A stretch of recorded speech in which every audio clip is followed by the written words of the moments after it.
জীবনের সর্বশেষ যে কাজটা কথাটা বলেছিলেন সেটা ছিল কি? নামাজ।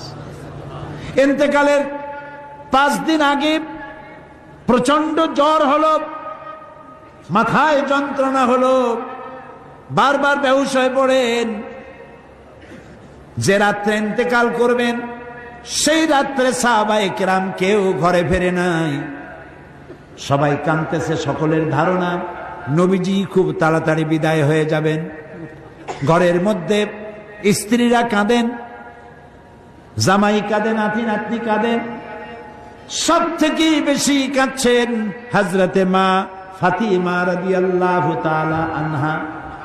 রাসূলুল্লাহর হুশ এলো, হযরত ফাতেমার কান্না দেখে কাছে ইশারা করে ডাকলেন, কানে কানে কি যেন বললেন। হযরত ফাতেমার কান্না বন্ধ হয়ে গেল। হযরত আয়েশা ফাতেমাকে ডেকে বলেন, মা তোমার আব্বা জান কি তোমারে বলল, কান্না বন্ধ হলো তোমার? হযরত ফাতেমা বলেন, মা আমার আব্বা জান আমাকে কানে কানে বললেন, মা কাঁদিস না, তোর কান্না আমার বরদাস্ত হয় না।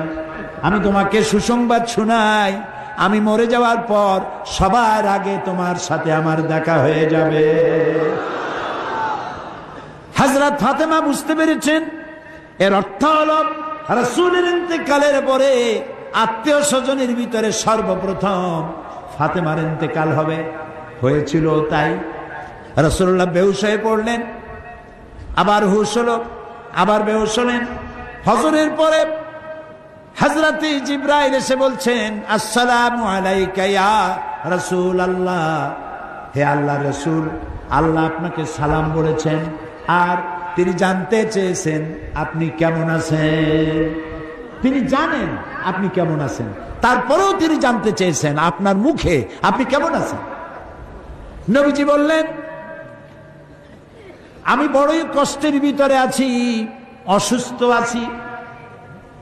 হযরতে জিবরাইল বলছেন, ইয়া রাসূলুল্লাহ, একজন নতুন ফেরেশতা এসেছে আজ আমার সাথে, যে ফেরেশতা কোন মানুষের কাছে আসার জন্য অনুমতি কোনোদিন চায় নাই আর কোনোদিন চাবেও না, শুধু আপনার অনুমতি চায় আপনার কাছে আসার জন্য। সে ফেরেশতার নাম মালাকুল মউত। হযরতে মালাকুল মউত রাসূলের অনুমতি নিয়ে রাসূলের জাসাদ মোবারকের কাছে এসে সালাম পেশ করলেন। বললেন, ইয়া রাসূলুল্লাহ, আদম আলাইহিস সালাম থেকে নিয়ে শুরু করে এই পর্যন্ত আমি যত মানুষের জান কবজ করেছি আর কিয়ামত পর্যন্ত যত মানুষের জান কবজ করব, কারো কাছে অনুমতি চাই নাই, অনুমতি চাওয়াও আমার লাগবে না। কিন্তু আজকে আসার সময় আল্লাহ রাব্বুল আলামিন আমাকে বলেছেন আমি যেন আপনার অনুমতি চাই। রাসূলুল্লাহ বললেন, মালাকুল মউত, আমি যদি তোমাকে অনুমতি না দেই? হযরতে মালাকুল মউত বলেন, ইয়া রাসূলুল্লাহ, আল্লাহ তাআলা বলেছেন অনুমতি যদি না পাও ফিরে এসো। আল্লাহু আকবার, আল্লাহু আকবার। হযরতে জিবরাইল বলেন, ইয়া রাসূলুল্লাহ, আল্লাহ রাব্বুল আলামিন আপনার সঙ্গে দিদারের ইন্তজার করতেছেন। নবী বললেন, মালাকুল মউত, তুমি তোমার কাজ শুরু করতে পারো। মালাকুল মউত যখন জান কবজ করতে যাবে, রাসূলুল্লাহ বললেন, আয়েশা একটু কাছে আসো। ওই যে সোনা ছিল কয়েক টুকরা, সোনাগুলোর খবর কি? 6 টুকরা, ছোট্ট ছোট্ট 6টা টুকরা সোনা ছিল, সোনাগুলো কই? হযরত আয়েশা বলেন, আমি তার যত্ন করে রেখেছি। নবীজি বলছেন, এক্ষুনি স্বর্ণ টুকরাগুলি সদকা করে দাও। আমি মুহাম্মদ সাল্লাল্লাহু আলাইহি সাল্লাম আল্লাহর দরবারে এই অবস্থায় উপনীত হতে চাই না যে মুহাম্মদের ঘরের ভিতরে সোনা আছে। হযরত ওমর রাদিয়াল্লাহু তাআলা আনহু রাসূলের সঙ্গে দেখা করতে গেছিলেন একদিন। ঘরে মা আয়েশা ছিলেন না। হযরত ওমর সালাম দিয়ে ঘরের মধ্যে ঢুকে দাঁড়ায় দাঁড়ায় কাঁদতেছেন, বাচ্চা শিশুর মতো ডুকরে ডুকরে কাঁদছে। রাসূলুল্লাহ জিজ্ঞেস করছেন, ওমর কাঁদো কেন?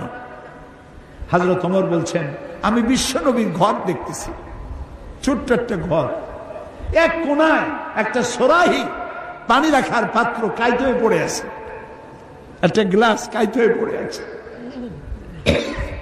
আর এক কোনায় 1 কেজি কি আধা কেজি জব পড়ে আছে, আর রাসূল শুয়ে আছেন দড়ি দিয়া বুনানো একটা খাটিয়ার উপরে, চাদর নাই, বালিশ নাই, হাত মোবারক মাথার তলে দিয়ে শুয়ে আছে, পিঠ মোবারকে দড়ির দাগ কেটে আছে। হযরত ওমর বলছেন, ইয়া রাসূলুল্লাহ, আমি তো বরদাস্ত করতে পারছি না, বিশ্বনবী তার পিঠে দড়ির দাগ, পানির পাত্র কাইট হয়ে পড়ে আছে, খাট নাই, বালিশ নাই, আপনি আমাকে অনুমতি দেন, আমি আপনার জন্য একটা তোষক বানাই নিয়ে আসি। রাসূলুল্লাহ বললেন, ওমর, আমি তো দুনিয়ায় শান্তি করতে আসি নাই, আমি যদি ওহদ পাহাড়কে বলি ওহদ আমার জন্য সোনায় পরিণত হয়ে যা, ওহদ পাহাড়টাই সোনা হয়ে যাবে, শান্তি করতে আসি নাই।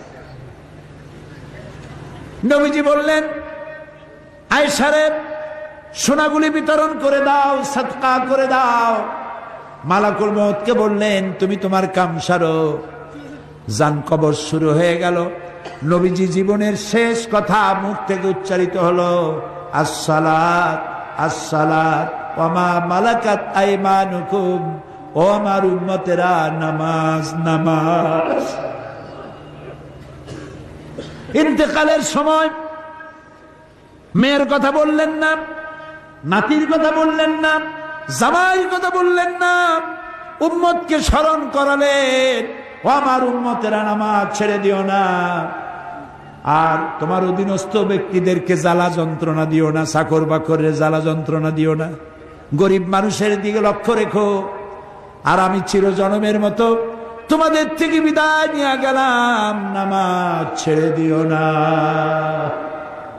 কিয়ামতের দিন ওই রাসূল যদি আমাদেরকে উম্মত বলে পরিচয় না দেন, জান্নাতে যাওয়ার উপায় নাই।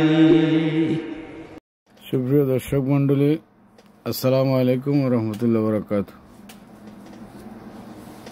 মাওলানা মরহুম দেলোয়ার হোসেন সাঈদীর ওয়াজ যদি আরো শুনতে চান তাহলে আরো আপলোড দেব ইনশাআল্লাহ।